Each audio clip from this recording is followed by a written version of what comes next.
mean, you can't make this up. I mean, two top 10 SEC teams lose today.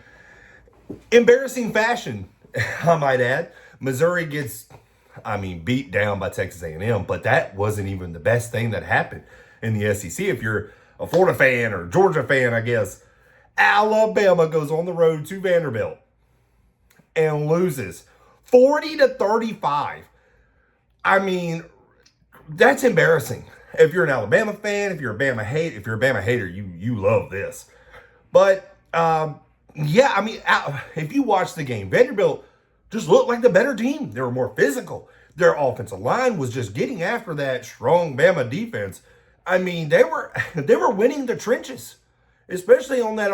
The Vandy offensive line was destroying that defensive front for Alabama. They couldn't do anything. I mean, this quarterback for Vanderbilt was making Alabama defense look silly.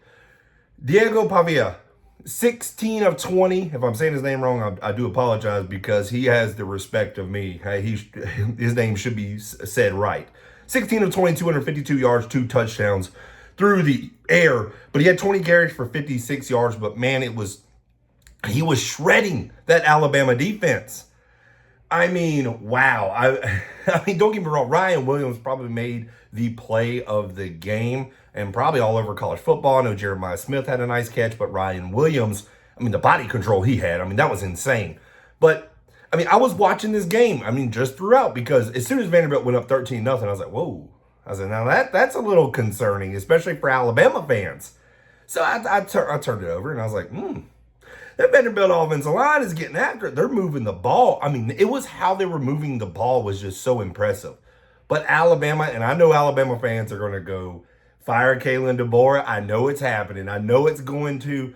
You lose to Vandy, you have some explaining to do. Your team looks soft. Let's just call it like it is. Alabama looks soft. Defensively, they were soft. S-O-F-T, soft. It was bad.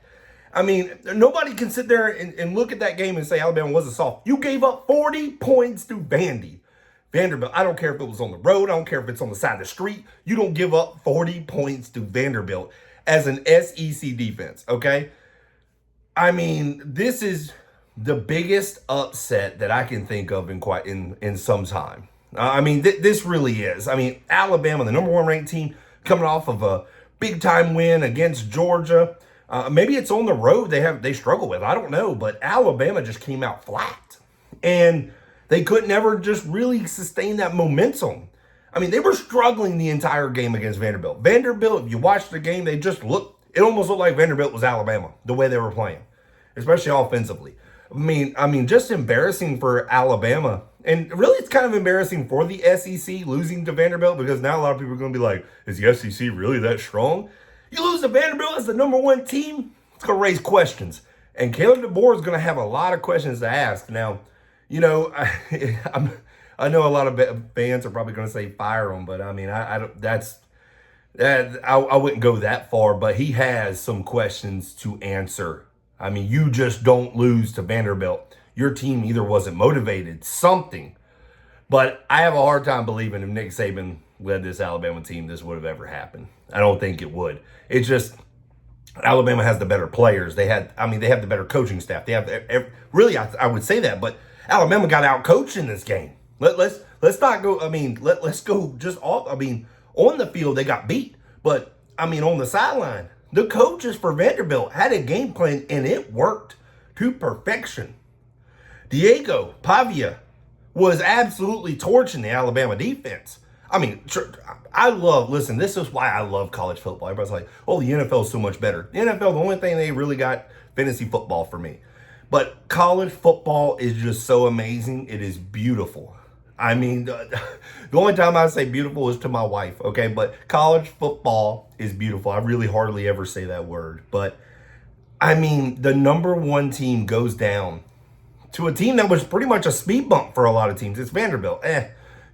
But, man, the way Vanderbilt came out, it was impressive. They were not scared of the Alabama logo. They came out and fought, man, and it was fun to see. Listen, Jalen Monroe still had a good game, 19 of 25, 312. one touchdown with that one interception. That was a pick six. The fumble. I mean, Vanderbilt really got after Milroe a lot too. I mean, the strip sack fumble, that changed too. I mean, Vanderbilt made plays defensively when they needed to, and it was just awesome to see. I mean, already a stacked SEC conference. Now this just throws a wrench into everything. So it's going to be awesome. I feel like the better team in the SEC. I don't know if I've ever said on this channel, I like Texas, but man, the more and more I see out of Tennessee, Tennessee looks like one of the better, if not the best team in college football. And because their defense is stout and their offense is just clicking, it just keeps getting better every week. So, and I like Nico, the quarterback for Tennessee as well. But man, this is going to be fun. I can't wait to watch the press conference with DeBoer and see what he says. I mean, but you saw Malachi Moore at the end. You saw Alabama getting, I think they were mad because they were frustrated at just how beat down they were by Vanderbilt. But there are a lot of emotions coming out, and it's like, this is embarrassing for Alabama. But I want to know what y'all think in the comments. Is this like one of the biggest upsets of all time, especially regular season? I mean, that I can remember, that I can think of? Yeah, I mean, you can go back, to me, you go bowl games and all. I would say one of the biggest upsets to me was like the Boise State, Oklahoma, when like Adrian Peterson played with the whole hook and ladder. You know, that's kind of one of the biggest upsets in the Fiesta Bowl. I believe it was, I can't remember what year it was, but that's like one of the, I mean, nobody gave Boise State a chance against Oklahoma that year. But y'all let me know in the comments, what do y'all think? Is this one of the biggest upsets you've ever seen, especially in your lifetime? Let me know in the comments. But guys, as always, I appreciate y'all watching this channel. Don't forget to hit that like button. Don't forget to hit that subscribe button as well. I appreciate it. Y'all have a great one.